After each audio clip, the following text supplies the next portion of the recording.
Hey everyone on YouTube Live, this is Carla R. Jenkins, and welcome to an all new episode of Projectized, the Project Management Show, where I am going to cover the new Project Management Professional exam.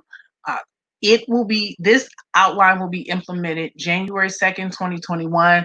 And I wanted to bring this to you so that you can have perfect information as of this recording, which is Friday, July 3rd, 2020, you have 6 months left of the current exam, or you can decide to take the new one. Remember, the show Projectized is all about making sure that you have perfect information in three areas: the business of project management, how businesses use project management, and obtaining project management certification. So, this is actually the guide and the outline that's on the Project Management Institute website.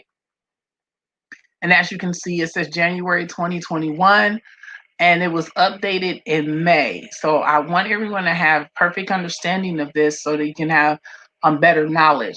I also put a copy of this hyperlink in the description. So whether you're watching it live or the replay, you can click on it. So we're going to go through the table of contents so you can have better familiarity of the new project management professional exam. So for the exam content starting on page 2, there are now 3 domains, and you have people, process, and business environment. And people constitutes 42%, process 50, business environment 100. And it's similar to the alignment with the talent triangle of technical, strategic, and business. So they made that change. Also, I want to highlight this below. About half of the exam will represent predictive project management approaches, and the other half will represent agile or hybrid approaches. So, per the 6th edition of the Project Management Professional Body of Knowledge, there are 5 approaches: predictive, which is also called waterfall or traditional, incremental and iterative, agile, and hybrid. And hybrid is a combination of predictive and agile. So 50% of the exam will be waterfall or predictive. The other half will be agile or hybrid approaches. Predictive, agile, and hybrid approaches will be found throughout the 3 domain areas listed above and are not isolated to any particular domain or task. So when you take the exam, it won't be just a section on waterfall and another section on agile and then another section on hybrid. They'll be commingled. Page number 3 is domains, tasks, and enablers. This is also new too, specifically enablers, but I'll read the definitions. For domain, is defined as high-level knowledge area that is essential to the practice of project management. Task, the underlying responsibilities of the project manager within each domain area. Enablers, illustrative examples of the work associated with the task. Please note that enablers are not meant to be an exhaustive list, but rather offer a few examples to help demonstrate what the task encompasses. So this is an example. The task statement is manage conflict. The enablers are interpret the source and stage of the conflict, analyze the context for the conflict, evaluate, recommend, reconcile the appropriate conflict resolution solutions. So now to page 4 for the first domain, people, representing 42%. We'll talk about the task. Task 1 is manage conflict. Task 2, lead a team. Task 3, support team performance. Task 4, empower team members and stakeholders. Task 5, ensure team members and stakeholders are adequately trained. Team Task 6, build a team. Task 7, address, remove impediments, obstacles, and blockers from the team. I'm gonna highlight impediments because I'm also a certified Scrum Master, and this is Agile principle. So Scrum is a subset of Agile project management. And as a Scrum Master, it's your job to not just serve as servant leader, but also remove impediments from your development in your Scrum team. Task 8, negotiate project agreements. Task 9, collaborate with stakeholders. Task 10, build shared understanding. Task 11, engage and support virtual teams.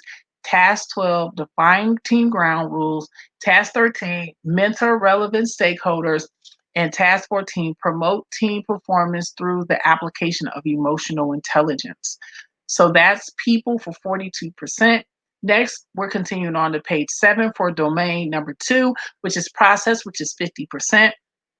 Task 1 is execute project with the urgency required to deliver business value. Task 2, manage communication. Task 3, assess and manage risk. Task 4, engage stakeholders.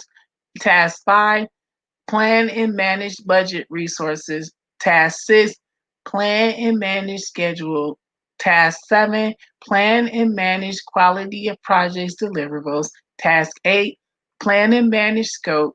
Task 9, integrate project plan activities. Task 10, manage project changes. Task 11, plan and manage procurement. Task 12, manage project artifacts. This is another uh, agile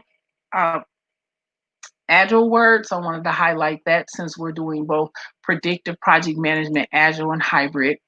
Task 13, determine appropriate project methodology, methods, and practices. As I said earlier in the broadcast, there's 5 different approaches: predictive, incremental, iterative, agile, and hybrid. And hybrid is a combination of predictive, which is also waterfall, and agile. Task 14, establish project governance structure. Task 15, manage project issues. Task 16, ensure knowledge transfer for project continuity. Task 17, plan and manage project phase closure or transition. So I mentioned this in the project management body of knowledge 6th edition. You have close project or phase, which is the only process in the closing domain. And you can either close the entire project or do phase project management. And so the third and final domain, and we're on page 10, is business environment, which constitute 8%. So for the task, it's plan and manage project compliance. Task 2, evaluate and deliver project benefits and value. Task 3, evaluate and address external business environment changes for impact on scope. Task 4, support organizational change. And that's all for this new project management professional exam outline that goes into effect on January 2nd, 2021.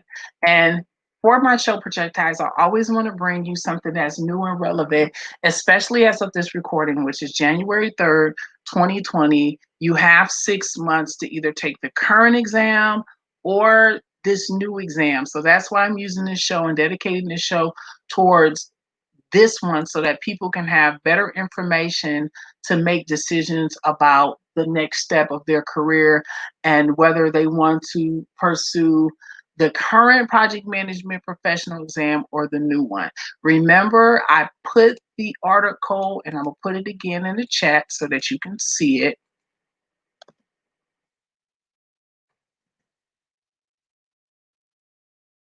That you can see it and click on it. To have better information, remember, go to Project Management Institute, which is pmi.org for more information. You can get this information after going under certification, the certification types, then the project management professional. So I would like to thank all live and replay viewers for taking out the time to watch this episode of Projectized.